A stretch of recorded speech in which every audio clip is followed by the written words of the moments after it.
87% is a mental fitness platform. We have around about 100,000 people on the platform right now, right across a number of different sort of market sectors. So the stuff that we've drawn out today and the insights that we're given is sort of drawn from right across the universe. Our biggest cohort is healthcare. We've got around about 40,000 people within that sector there, just so that you've got some context about where we see some of this data coming from.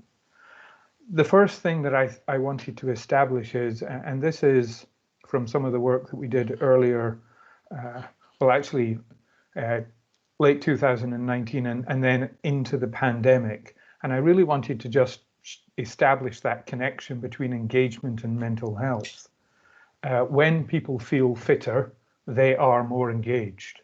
And this was you can see that January, February, March, that's when people started to level out. That's as the pandemic was starting to hit. But this particular client had a 9 to 1 ROI. It's actually 8.9. But they saw a reduction in some turnover. But the important thing is they saw a 19% rise in engagement. So we're sort of establishing and understanding how important looking after mental well-being is to the engagement of your staff. And this is a Benjamin Franklin quote that I like. Change is the only constant in life. It's really about how you adapt to those changes. And we are in a period of significant change, societal as well as global, and then within our own organization. So right down to the family unit, everything feels like it's changing, and that is going to continue for a while. And we know that change causes uncertainty. Another quote is, "Nothing in the world causes so much misery as uncertainty." And that was actually Martin Luther King. So we know that uncertainty causes some anxiety and some mental health, not issues, because that's right on the far end, but it actually it affects people. And so really what we're seeing is we see the uncertainty showing up in the numbers. That top chart, sorry, it's not great quality, that's from the health and safety executive going into 2020, where we saw a massive increase as we went into the pandemic. We know that there's a big effect of mental health and the costs. The numbers come out of some of the work, the Thriving at Work, which is the Deloitte. I'm sure you're very familiar with that. And what we've seen is certainly the pandemic. Nobody takes mental well-being for granted anymore. Everybody understands that it can come under pressure in a very short amount of time. And so we really start to think about the benefits of positive mental health and how that drives engagement. So some of the things that we've been seeing. So this is our own numbers. A third of people are feeling anxious about being in social situations.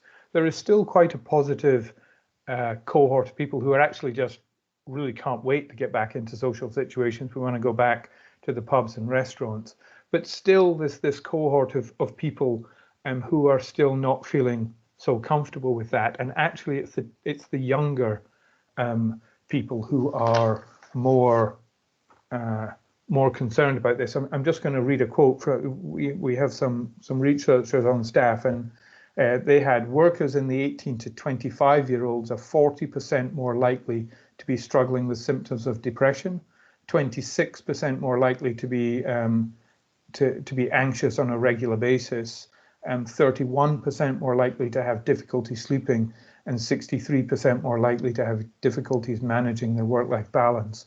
So we're certainly seeing that the younger generation, the younger cohorts are struggling a bit more. And so as we think about areas of support, that's certainly one area.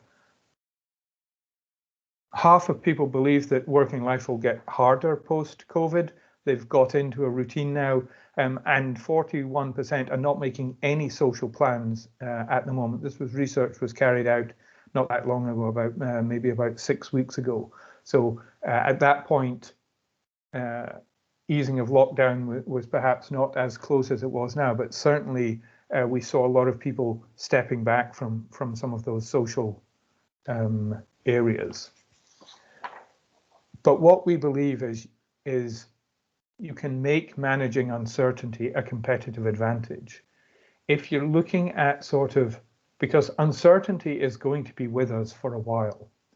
And so it's when we're thinking about and talking to our clients about managing people back into either a hybrid environment, back into the office, that's still an uncertainty. It's really about this managing uncertainty.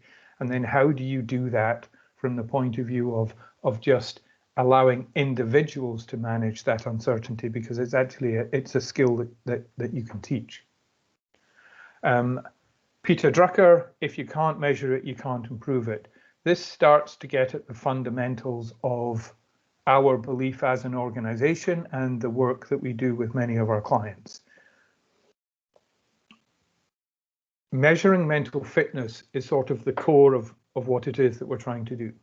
Then driving insight into staff trends and behaviors and informing well-being strategies so that you get down into very specifics of your own culture.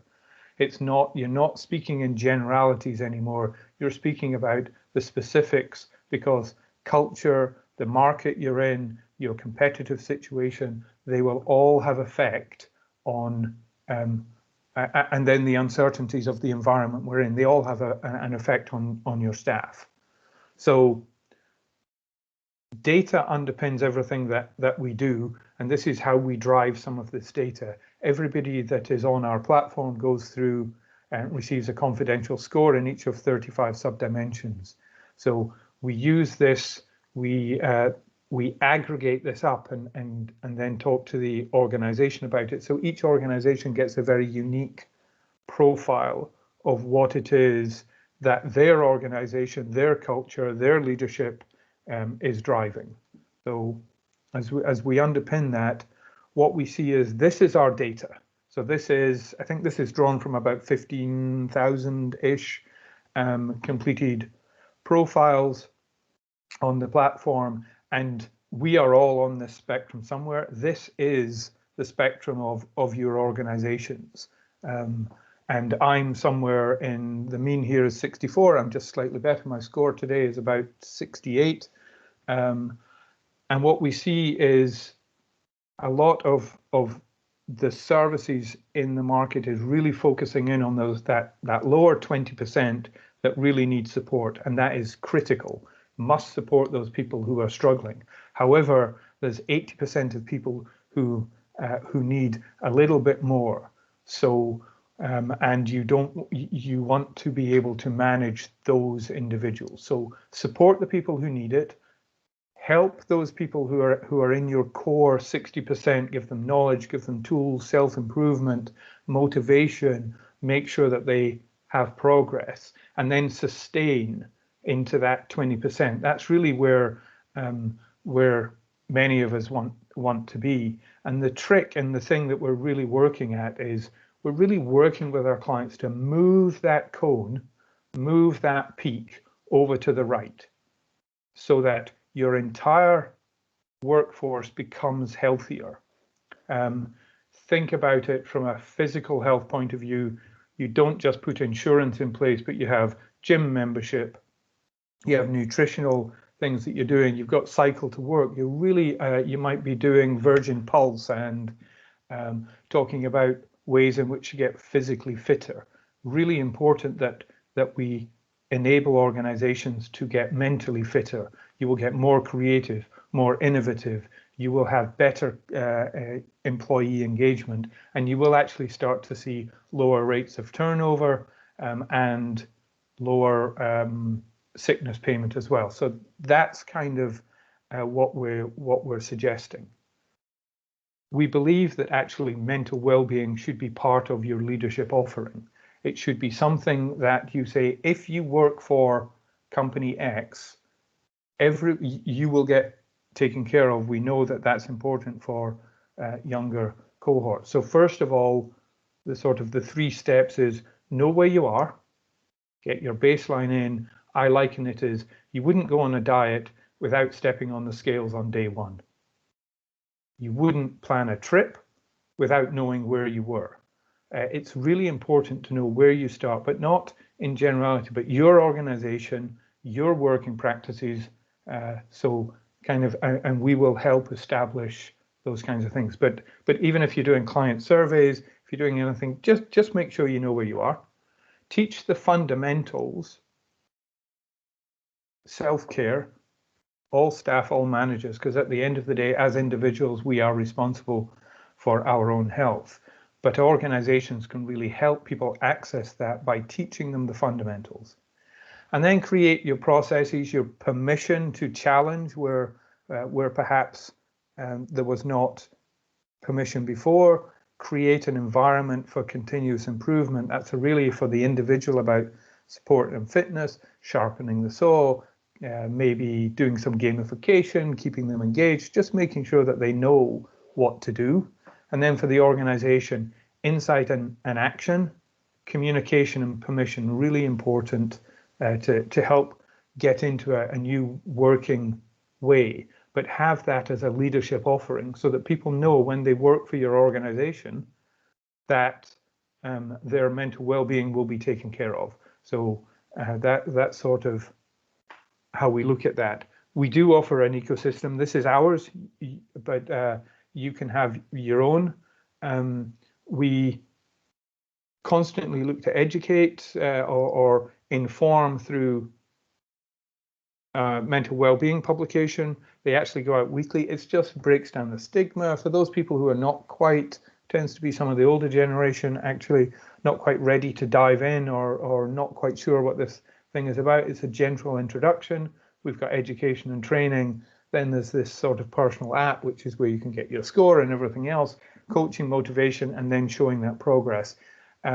This is sort of what we've built up, but I would say you may have your own ecosystem, but have something, sort of join it all up together to make sure that it makes sense for the individual.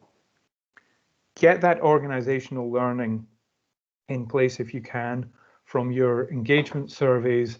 This is part of a platform that we have where we look at trends over time. We are able to look at it against HR data, so we can do correlation analysis between mental well-being scores of a particular cohort. For example, as long as you have 25% of people, then you can look at turnover, etc., and look at that data so that you understand what that is.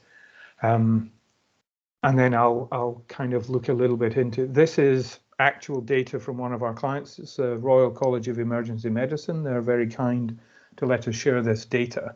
So this is real data from the emergency rooms of our hospitals in the summer of the pandemic last year, about 10,500 people in this particular piece, and they noticed that through the data that it was in fact their junior people, their 18 to 25-year-olds. This is where some of their junior doctors are on the upper end of that scale. We then worked with them over a 3-month period with our client service team, but we were constantly looking at the data, making sure we put in mentoring, peer support for them. And you can see that by September, actually, they were the strongest cohort.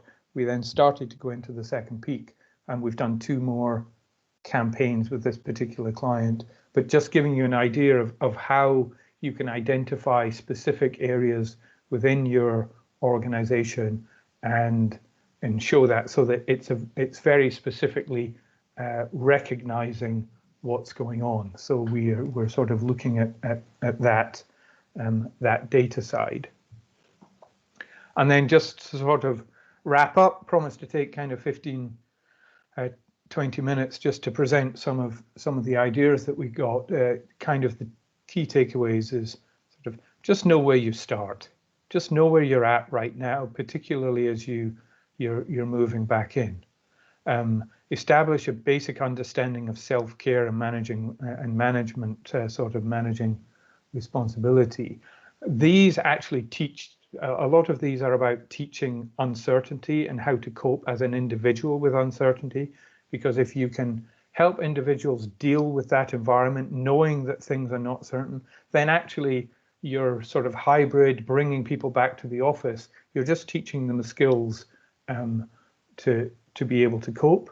I would join everything up, make it specific to you, because you're a unique culture and a unique organization, but don't maybe have your employees search for stuff, but join it up. I would make well-being part of your leadership offering. Show that actually as leaders, this is just part of what you get if you work for this organization. It's a very powerful message, and it starts to give people permission to challenge. And that's when you can really start to make a cultural change in an organization, is when the sins of the past are no longer okay, when it's okay to call them out. And then we'd say, get that insight and make sure that you drive that into action, so that you show that your teams, your employees, that you are making a difference, and listening to the data, because it's not necessarily join that up with your engagement surveys, join it up with the other data that you have, but make sure that then you're going to drive action on the back of that, because ultimately what you want to do is move that cone to the right, get a healthier organization. They will better cope with change and uncertainty, and it means that as the environment changes, then productivity, innovation, creativity should continue. And that's my little sort of my little presentation. I hope it met expectations. And Rob, as this was the first one, I'm hoping I didn't let you down. Thank you, Andy. Appreciate it. Very useful. And obviously, as I said at the start of this, we'll get you guys to send out a little bit more information to the group, so they can have a look at that in a bit more detail as well. There's a few interesting things that jump out there. I've scribbled a couple of points down, and a quick one just on my personal side. You mentioned about the stigma and the buy-in people, and I think as a 47-year-old man who's getting grumpier and more cynical as the years go by, I think I'm a pretty good example. You guys were kind enough to let me use the app, and it's quite interesting. There's lots that you can do that doesn't necessarily feel intrusive to somebody. Somebody can look at it in their own time and still give you, as the organisation, the data that you're looking for. I thought that's quite an interesting angle. Yeah, we really see the data as being important. It's the HR technology is definitely coming on leaps and bounds. We're really trying to kind of connect up what's going on the ground, give those HR professionals insight into what it is, and we want to make it very specific to them. Most of our clients are looking at data in three ways. They're looking at gender, so generally male versus female. If you've got 25 people in other cohorts, then we're able to analyze that.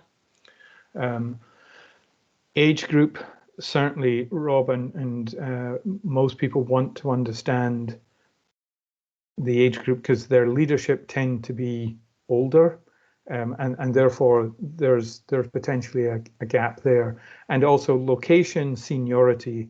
Our clients are looking at data there and trying to connect that up, and just saying, how can we get a little bit more focus, particularly if you've got a larger employee base, although we've got plenty of small clients on the platform who use it mainly just as a way to support their employees, but we definitely see the data as being critical, and we use that to guide it for an employee as well.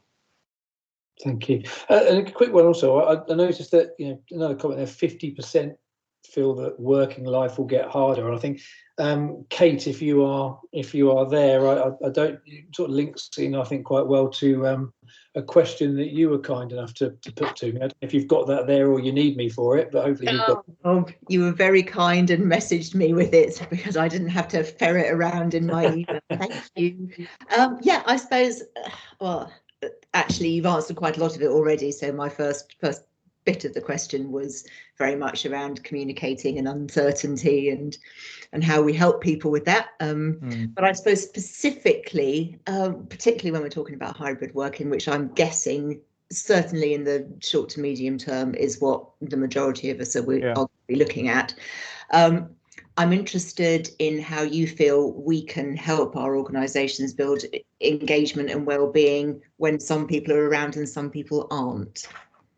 Yeah, there was a statistic that said that only 36% of people actually had been offered any kind of support while working from home. So I think it's important for those people who do want to work from home at some point, for them to still understand what things are available to them. It's actually pretty tough, Kate. I think, culturally, it tends to be around the culture that you drive. We see some of the, particularly in financial services, as a bit more of a controlled type culture where you do kind of what you're told and you go through a process when you're at work, and so those cultures are now sort of driving people back to the office, whether you like it or not. We advocate a little bit softer approach for that sort of type of organization, but also looking at making sure that people don't feel guilty for either being in the office or not being in the office. It's really about this kind of permissions thing, which is difficult because it generally is a cultural thing as to whether it's okay to speak up or not. And I think it's sort of encouraging some of that change of behavior. That's kind of what we're hearing from our clients. Yeah, that's really interesting, actually, because we have just carried out a back to work survey where we're only about 60 strong. We're a design agency, so you'd think we're quite, chilled and relaxed. But we were very, very surprised, and this plays back into what you were talking about, the age groups as well. Clearly, we're relatively young, me, but lots of the designers are relatively young in that kind of 26 to 35 cohort. Yeah. And we just assumed, because we work collaboratively all the time and we work in Shoreditch in London, everyone would be desperate to get back into the building. And, the assumption is a terrible thing. Our survey showed very much the opposite and was much more in line with the data you just shared. So that was a fascinating insight for me, because I just assumed everyone would be diving back in and being social and improving their well-being in that way, but actually it's sort of the complete opposite. Yes, and I think we did some work. So they're saying like 30% of people think it's going to take over a year to get back to any sort of shape of normality. So people are expecting the long haul. They're expecting us to be in this sort of period of uncertainty or hybrid working for quite a while. And I think that's important to recognize, that it's not sort of everyone back to the office and everything will be okay again. We'll be back to normal. We're definitely seeing the expectations of people thinking that this is going to be a long haul. And just recognizing that, I think, is important. Yeah, that's great. That's really helpful. Thank you. Thanks, Kate. Rachel, I think you've raised your hand. Yeah, I just thought it might help to share the approach that we've just taken with our team. So we did something really similar to Kate. We did a survey 4 or 5 months ago and got very similar results. We're a tech company, a health and wellbeing app. And we have split locations, so we have around about 25 people based in Lviv in Ukraine, our team, but based out in Ukraine, and then the rest of the team based in London. And actually the overriding thing that came back in our survey was 2 main things, really. People having a lot of angst around the uncertainty and the desire to really have choice. So we made a decision 4 weeks ago to remove the uncertainty for the team. So we've been really clear that as a go forward model, our working model now will be full choice.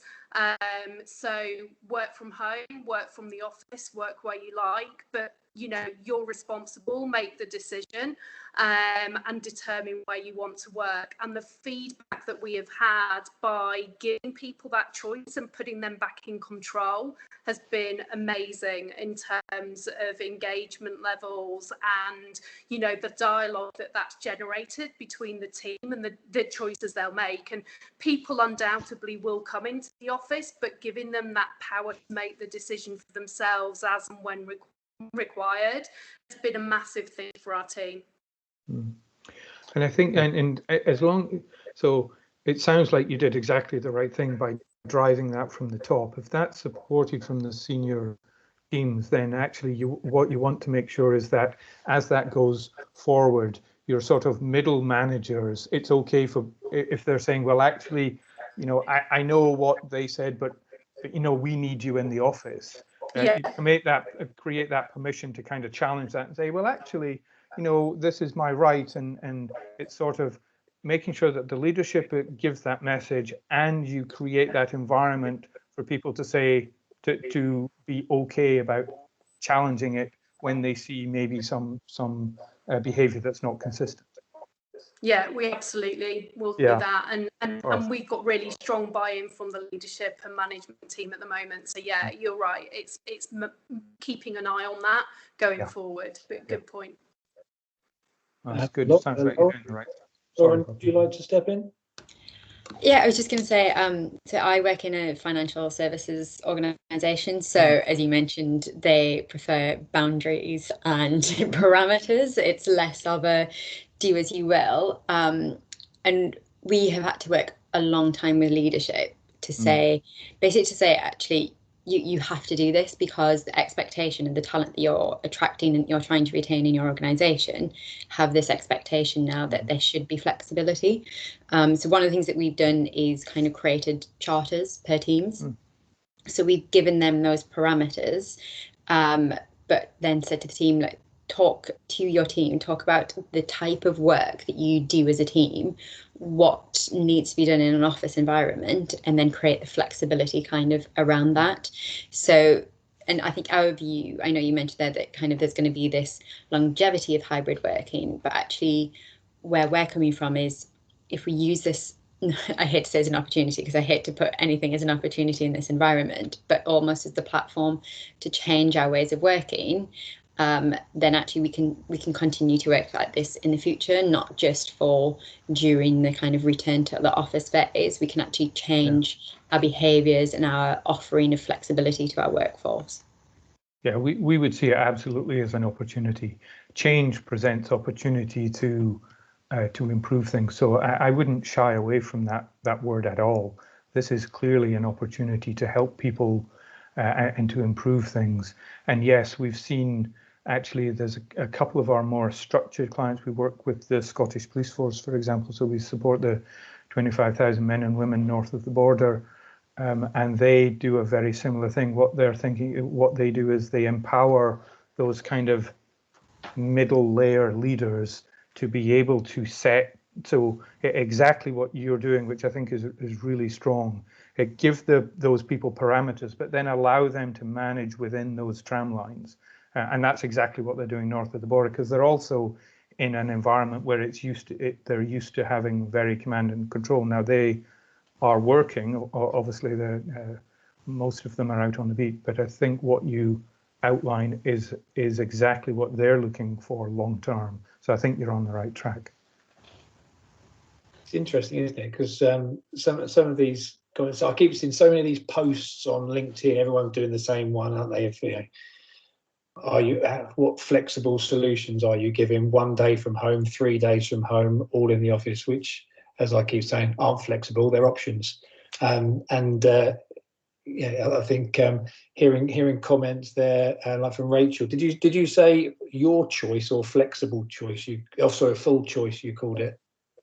Full choice. So we were exactly the same. We're like everything else is an option. It's just a rule. It's a parameter. If we go, we're lucky. We're in an environment where we have a supportive CEO who's absolutely embraced home working. Actually, before the pandemic, wouldn't have heard of it, which is pretty ironic.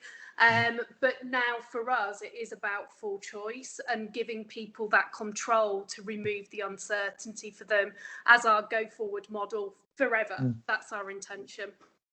Which is a great ethos and a great policy approach. And I think that maybe Judy perhaps links into what you would alluded to on a message to me about the workings of that, really, I suppose. Oh, you're muted. I'm on mute. The organisation I'm working at the moment, the CEO is sort of an island at the moment, where the senior management team are saying we need lots of flexibility, and the CEO is saying no, we're back in the office 5 days a week, 9 till 6, as of the 21st of June. So we're sort of working through that at the moment. So we're struggling to kind of convince one particular individual that actually we should have a little bit more flexibility, and actually that will help with attracting people, retaining people, and helping, retain the good people we've got. But we're sort of fighting a little bit of a losing battle at the moment, because the CEO is going, right, the pandemic will be over, all the restrictions will be lifted, and we can go back to the way we were before with no change. Anybody have any thoughts on that? I was just going to say that's kind of where Andy, you were saying the power of data really comes in. Yeah, I mean, this is where we would probably go, is to try and let the data lead. There will definitely be cohorts or sections of your employee base that will be feeling less comfortable with that, and it's about just helping those individuals. I think that's so we're always going to be leading on data and saying each culture is very unique, and so you're sort of showing your culture, because the culture is led by the leadership, and so it's whether it's sort of how you want to manage within that culture, because but we would always say look at the data and just let the data lead you if you can, because it won't lie. I had a similar challenge in my previous organisation when we were talking about return to the office back in September. No one thought we'd still be here. And one part of the organisation, the leader there, it's very traditional. We can't possibly do our job and not be in the office. And we ran a kind of an online digital conversation session with them. So using some of the tools that are out there where people can log on and you ask them questions, and obviously they vote, but it's all in real time and they can add comments. And we had him on the other side of it. And once he saw kind of in real time what his people were saying, and again, back to that data point of what was really driving their opinion. So it wasn't, I want to work from home because I quite like not having to put real clothes on every day. It was I want to work from home because actually it enables me to work much more productively. I can have access to kind of what I need. And that really was kind of a pivotal point in kind of changing his view on allowing people that flexibility. I think that's important. We keep talking about a lot of the conversations I hear all the time about existing workforce, and that's very important, your existing workforce. But something I'm quite interested to find out about is what people are doing about the new people coming through, the I say younger, but the people starting out in their careers, the people that actually I'm pretty self-sufficient now because I've done this for 20 years. I like to think I'm pretty good at what I do and know how to do it. But going back to 2001, I didn't know how to do this. So how are people supporting their new staff coming through from this wellbeing perspective? I read an interesting article, and I'm afraid at the moment I can't remember where it was, but it was saying that actually it's the younger people who learn almost by osmosis, by being in the office and hearing conversations that happen across the desk, people talking on telephones, you know, that sort of just general being in the office and learning from your more experienced colleagues. That's gone. You don't really have that. And also that, and that's also linked with a sort of incidental sociability of the office, of if you've gone into a meeting and you've not quite understood something, you then go and walk up to somebody's desk and have a chat, or catch them at the kettle, or you know, those sorts of things. And those learning opportunities have gone now that you have to book a Zoom meeting, plan a Teams meeting, have a schedule. And I think, you know, that's kind of interesting. And what I've done in the organisation I'm in at the moment is I've started to do with the new graduate type level people who are coming into their first and second job. We've set up an hour every week to do an informal coffee. There's no real agenda. People just come and we have a chat, and then we go, what's bothering you this week? It's very informal. Everybody sits there with a cup of tea, but that's sort of helped a little bit to fill that void. But I agree, when you start off, you learn so much from just the things that are going on around you and overhearing conversations that don't necessarily need a meeting, but they just happen because you're in the vicinity of more experienced people. Yeah, that has been a tough part of the pandemic. That's exactly what we saw at the Royal College with the younger cohort. They're the people who would be normally looking after them were so busy that they didn't really have time for the junior staff, and then all of a sudden they were left floating because they couldn't really get the support. I've seen a couple of clients who have had sort of open cameras into when they're hybrid working. Some of them have been hybrid working for a while now. They have open cameras so that people can drop in.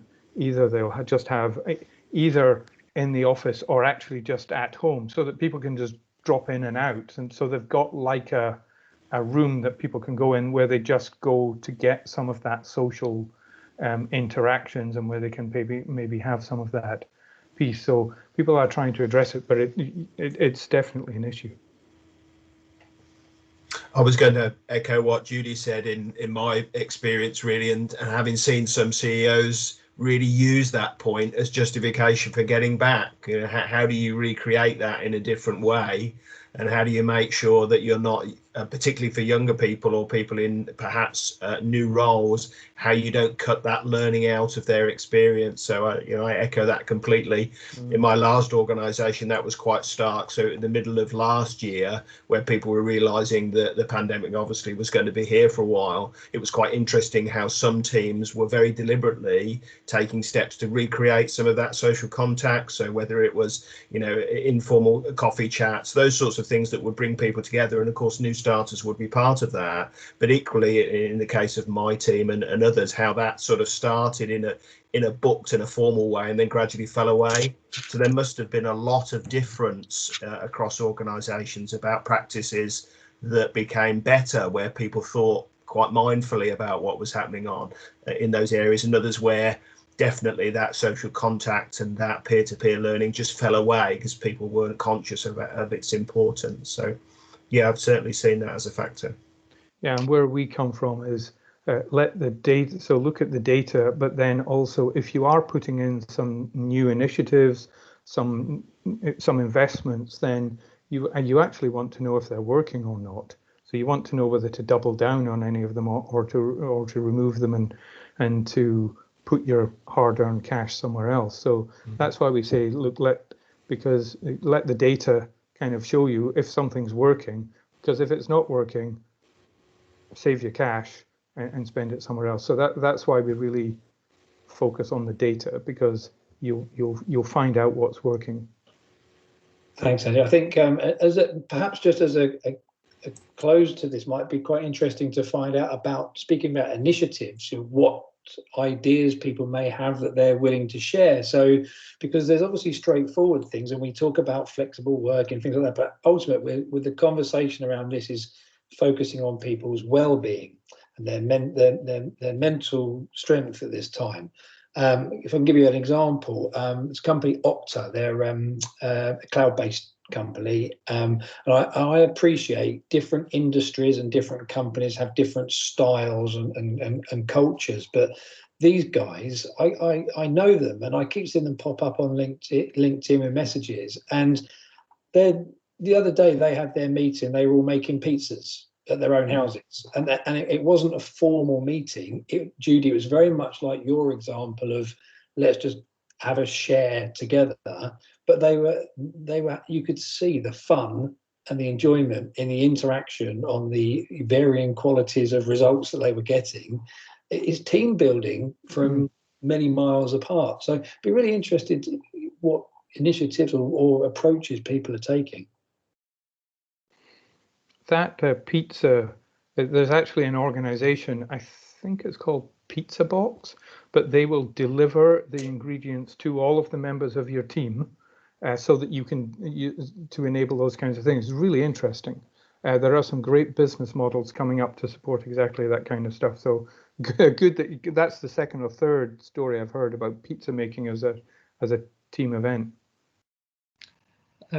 On that, actually, with what you've just said, Rob, it's a very similar approach to what I took. I've just joined a new company, and it's been just coming up to a month. But prior to that, I was in Sony ATV, and at that time we went into the pandemic, and it was about trying to maintain the culture that we had in that office. And I know that certain points have been touched on. You know, the conversations that happen making a cup of tea, and the conversations that are had passing by, just walking in the hallway, and is trying to recreate an essence of that from a remote standing. And you've raised an interesting point with the pizza making. It was a very similar approach we took for creating culture committees across our territories. And what we looked at was how can we maintain that team building.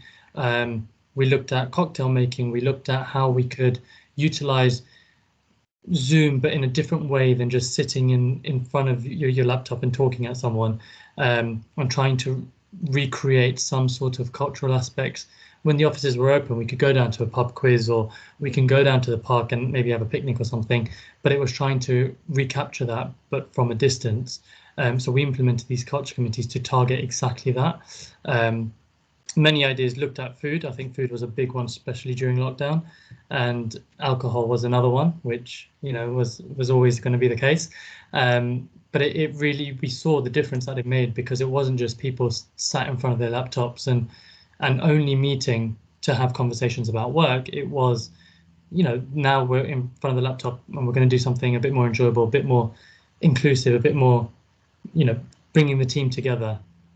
So we saw that work really well. Yes, we did something really similar. I started a culture team, and we didn't do pizza making, but we did do cocktail making and wreath making at Christmas. You know, we're a creative agency, so people like doing stuff with their hands. What we found was that over time, people have developed so much screen fatigue that even if you're doing something great and fun and team building and engaging, you've just spent 8 hours staring at a screen. You just don't want to do it anymore. So as we move into the slightly less restrictive lockdown, we started now trying to get people outside, but not necessarily together, but doing something together. So we did an Easter egg hunt for Easter, where we dropped a number of different eggs and other gifts in Amazon lockers all around London, and then just shared the coordinates with everybody at the same time. And there was this mad rush of everyone from their homes. And yeah, people did actually bump into each other, because obviously some people live near each other. And we're doing picnic, we've done a GPS art challenge. So it's trying to tie in well-being, getting people out, moving around, being in the fresh air, starting to connect again. Because back to your data, Andy, we've also found that people are still nervous about social interaction and going out, and that's not just the older generation. In fact, we're probably fine because we've all had our jabs, but so we're trying to be mindful of different cohorts having different needs, but trying to ease people into including well-being as part of their team building. Thank you. I'm conscious of time. Does anybody else have any comments or questions they'd like to take this opportunity to bring to the table? Would Andy feel comfortable sharing his slide deck at all, knowing that it was P&C on the bottom? I thought there was some great data there I'd love to see. Yeah, for sure. I'd be more than happy to do that. Yeah, I was going to say, if people are, if you're not rather than cause chaos now, if you're not comfortable, drop me an email across today. But what I'll do is I'll make sure that I get the data from Andy and share across to you. Obviously I'll make an introduction to you all as well. Yeah, certainly data from Andy would be, I think, very beneficial for all of us to utilise, and also remember each other as well. There's an opportunity to some of these bits of advice and guidance. There's some great things there. So anything we can do to all speak to each other as well. So it's probably worth just sharing each other's contacts if you're happy with me to do so, just so you can pick up on that. And there's a couple of just thinking about James, there's a couple of reports that we could send out as well that has some further analysis. We did a press release about anxiety and returning to work, so I can just send those out, but they've got a little bit more detail on some of the numbers I shared. That would be great. And also you guys, for those who haven't seen it, the website blogs, the social media information, there's a wealth of information that's coming through. It's also just popped up, somebody has just messaged, I will share sort of directly to you the recording of this as well, so you've got it. Over the next week or so, the Hubble network will be finished, and we're going to start storing these on a library in relevant fields, so these will be things you had to dip back into as well. But I think this is probably the right opportunity to let everybody escape and go and have a quick bit of lunch before they catch up on what they've missed out on. So I'd just like to say a massive thank you to Andy for a really insightful presentation, and James for your support in putting all this together. I know how hard you work on all this data and information. And thank you to everybody for being part of it. I'll keep you posted as the events come through. Anything you need, you're very welcome to reach out. Thanks, Rob. Thanks very much. Have a good time. Thank you. Bye-bye. Bye.